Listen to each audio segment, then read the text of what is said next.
Kia ora guys, Michelle here and welcome back to my channel. In this video I am going to be covering some of the best and the worst gear items that I used on Te Araroa. Now before we go any further, let me level with you guys on one point. Even though this is technically a best versus worst gear items comparison, I really couldn't say that any of the items of gear I carried with me on Te Araroa were bad or awful in any way. So in the worst gear section, instead pretty much what I'm going to be covering is the gear items that I would be most likely to swap out or change in the future. At the outset here, there are 3 items of gear that I would definitely say were hands down, over and above the rest, my favourite and best items of gear on Te Araroa. And they were my Enlightened Equipment Enigma 10 degree down quilt, my Thermarest Neo Air X-Lite sleeping pad, and then of course, as you'll have seen just recently, my Z-Pax duplex tent. But as these form part of my big 3 gear items, and they are items that you have to have if you're going to be doing a long distance hike or a through hike anyway, I didn't really want to include them in this video. Instead I wanted to show you some of the other sort of non-standard items of gear that I really enjoyed and really didn't enjoy when I was out on the trail. So with that in mind, the first piece of gear that I'm going to share with you is my Sawyer Squeeze water filter. Now a lot of people will tell you that on a trail like Te Araroa, which passes through a lot of wilderness areas, you really don't need to filter your water very much. And whereas that might be true on the South Island, which really does pass through a lot of wilderness areas, on the North Island section a lot of the time you are hiking through low-lying farm country areas. And when you've been hiking through areas where there are cows and sheep doing their business in and around streams, you really don't want to be taking the chance of drinking that kind of water unfiltered. For the most part on the North Island you are able to fill up your water bottles at some kind of potable water source, but in those other areas, like for example through the central North Island where you're hiking through the central plateau and you have got streams to rely on, I'd still say that I would want to be filtering my water with a water filter. And this was kind of hammered home to me when I started to come across in the bottom section of the North Island a lot of hikers who'd managed to pick up a stomach bug from one of the huts in that section of the trail. And I think that was largely because most people tend not to filter the hut waters. So the Sawyer Squeeze water filter is definitely one of my favourite pieces of gear. I don't want to be taking the chance of getting some kind of awful stomach bug when I'm out on the trail, and I loved the Squeeze for this. It's so lightweight, it's very convenient, the flow rate is excellent, and it has the added advantage of the 28mm thread, which means I can screw it onto any water bottle I pick up along the way. The second item of gear I want to mention in this section that I really loved on Te Araroa was my Sea to Summit collapsible X-Mug. Now anybody who has been watching this channel and anybody who knows me will know that I love to enjoy a good cup of tea in the morning. In fact, I even have one right here. And the great thing that I loved about the Sea to Summit X-Mug is that it is large enough for me to have a decent cup of tea in the morning. I've been debating a lot whether or not I want to go stoveless on the South Island, and I'm just not sure whether I can give up my hot beverages even in the morning or at night. And for the fact that this thing weighs basically nothing and it collapses down super tiny, which is a great feature for a through hike, it fits right in the bottom of my food pot. I really don't think that I would be without this on a long distance trail in the future. The third item of gear that I wanted to mention in this section is my Ultra Lone Peak trail runners. Now I was a little bit wary of using trail runners as a first time through hiker, especially in the rough and ready environment that I knew New Zealand was going to throw at me on a through hike like Te Araroa. But I can say that after hiking 1700 kilometers of Te Araroa and doing over 1400 kilometers of those in the Ultra Lone Peak trail runners, these are definitely my shoes of choice for a through hike. Now I have been looking into some other options for picking up a different set of shoes for the South Island section of Te Araroa, and that's mainly so that I can compare and contrast against a different kind of shoe. I was incredibly impressed with how they stood up whilst I was on the trail. and for some reason I think my shoes held up a lot better than some of my fellow hikers' versions of this exact same shoe. Even after 1700 kilometers, I've noticed that there's still a good bit of tread on the bottom of the shoes. The tongue at the top here has started to delaminate from the actual outer of the shoe, but not so much that I ever had to glue it or that I was starting to trip over it. And in general, even though the fabric and everything is quite faded, it's in pretty decent shape considering what I put it through. Despite the fact that I did have some issues with the zero drop nature of this shoe, and I was able to rectify a lot of those by putting an insole into the shoe that was able to give me a little bit more arch support, but it is so super cushioned and it is so comfortable to wear, and that's a combination between that lovely cushion base that you get everywhere around the inner of the shoe is very well padded, and then of course you've got that lovely wide toe box which gave my toes all the room that they needed to move around. And I'm proud to say that in the 1700 kilometers I hiked on Te ARAROA, and out of the kilometers that I hiked with these shoes I never once got a blister. The next item of gear I'm going to cover in this video is one that I didn't even realize I wanted or needed before I set out, and so it was kind of a surprise to me when I eventually found it out on the trail. If you've watched my pre-Te ARAROA gear list video, you'll know that I was struggling a little bit with choosing some kind of a towel to take with me along the way. In the end, I ended up stitching together 2 yellow dusters and sort of making a makeshift towel for myself. But after about 5 or 6 weeks on the trail trying to use this and just ending up freezing cold and basically not getting myself dry at all, I knew that I had to try and find something else. So that's when I ended up picking up this Sea to Summit Airlite Towel. This thing was absolutely amazing. It is incredibly large. I'll just show you the kind of length that you're looking at there.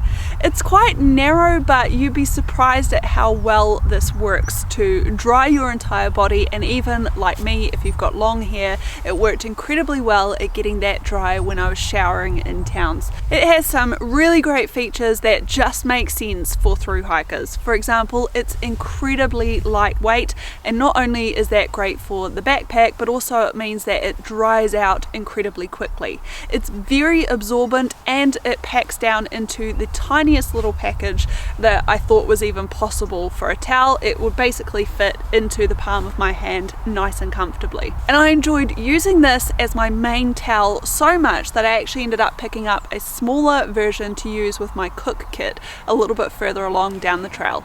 The final item of gear that I'm going to mention in this section I'm quite proud of for a number of different reasons, not least of the fact because it's the one that I personally put the most effort into, and that is my homemade pot cozy. I wasn't sure if the 40 odd grams that it weighs was going to be worth it when I was actually out on my thru hike, but this very quickly became one of my very favorite pieces of gear on the trail. It has, of course, the added advantage that you don't need to use quite so much gas, and even in the North Island where you're able to walk through towns on a regular basis, it can still be very difficult to find a supply of gas canisters along the way. So any gas that you are able to conserve is a bonus. I can't believe how well it worked, considering I basically did this as a last minute thing before I set out on the trail, and I just loved it. I got the personal satisfaction out of knowing that I made it myself with my own 2 hands, and I will definitely be taking it with me on any adventure where I'm carrying a stove in the future. So those are my 5 best items of gear, but there is one wild card that I wanted to include in this group. The reason why it's a wild card is because it's something that I don't think I would be able to find again because I picked it up on a fluke many years ago. But that is my Sugoi Ironman branded sleeping top that I used. It's basically an incredibly lightweight fleece. It's made out of some kind of synthetic material, and I used this every night when I got to camp just as an additional insulating layer for keeping me warm after a long day of hiking. It is incredibly lightweight. I love that it compresses down to basically nothing, so it doesn't take up too much space in my clothing gear, and I wish that I could find something similar to recommend to you guys. I have had limited success in looking for equipment from this brand in the past, but if you're able to find any or recommend anything to any of the other people who are watching this channel, please go ahead and leave a comment down below. Okay, so now we are into the worst gear items section, and just a reminder, they're not necessarily awful. I don't necessarily recommend not purchasing them. It's just that I will more than likely be replacing them for something different for the South Island leg of my journey. And for those of you who've been watching my channel for a little while, especially my post Te Araroa through hike videos, you'll know that I can't do a section like this one without mentioning the Z-Pax titanium V-stakes. Still to this day, even after 6 months since I returned from the trail, I cannot believe how poorly these performed in the New Zealand conditions. I was not expecting to have 3 or 4 of the 8 stakes that I bought bend within the first few weeks of being on the trail, and I know that the ground in New Zealand can be a little hard.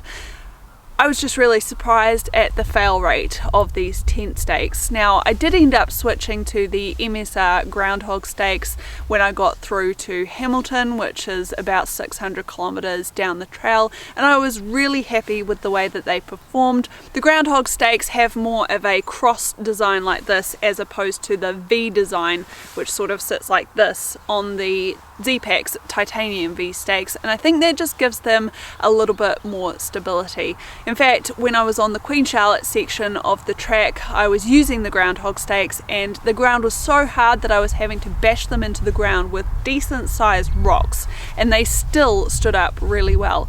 But for these babies, they are out of here. The second gear item I want to talk about in this section is my Trekology ultralight inflatable pillow. Now, I have to say that my relationship with this pillow changed substantially over the course of Te Araroa. When I first started, and for probably the majority of the North Island section, I was super happy with the way that this pillow performed. It's incredibly lightweight, and it's also quite a budget option when you consider that the Sea to Summit equivalent costs around about 2 to 3 times as much as this pillow will cost you. I like the fact that it comes in a whole bunch of really neat colors, and it's also super comfortable. I wasn't quite sure about how comfortable I was going to find an inflatable pillow like this. I struggle with getting the proper pillow even at home in a normal sleeping environment, let alone trying to make do out on a thru hike. But I was really impressed with this pillow in general. And then all of a sudden, when I hit the Wanganui journey section of the trail, the pillow just started deflating on me. I'd blow it up at the start of the night, go to bed, and within about 2 or 3 hours I would find that I'd basically lost all of the air out of it, and to this day I cannot figure out why. There doesn't seem to be any punctures in it that I can tell, and so I can only assume that maybe the valve in the back is potentially not functioning properly.